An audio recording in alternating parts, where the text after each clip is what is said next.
Okay, so dígait gatainna táid leathnach céad a fiche tríniu agus táid caint mar gheallann an ceist an bhfuil eagla ort.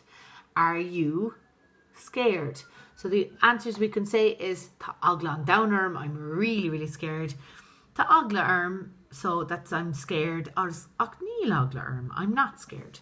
So this is the thing that we have to do. So you have a little question on will eagla ort riv na ruddy shin. Are you afraid of of these things?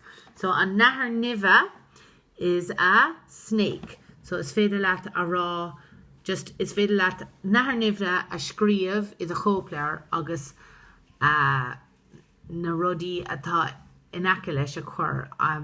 So write the sentence beside it. Tá eagla an down arm, no tá eagla arm, no ní eagla arm, okay?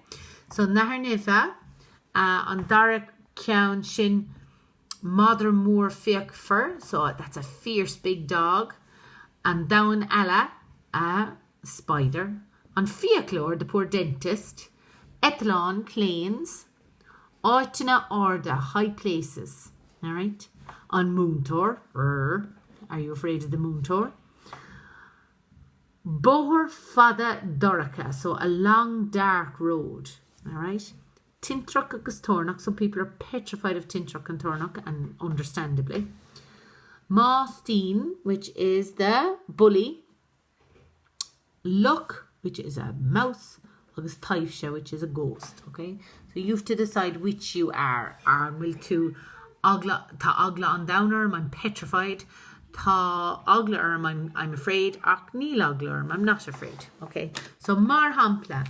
Níl agla arm down alla. I've never been afraid of spiders. Definitely not the ones we have in Ireland anyway.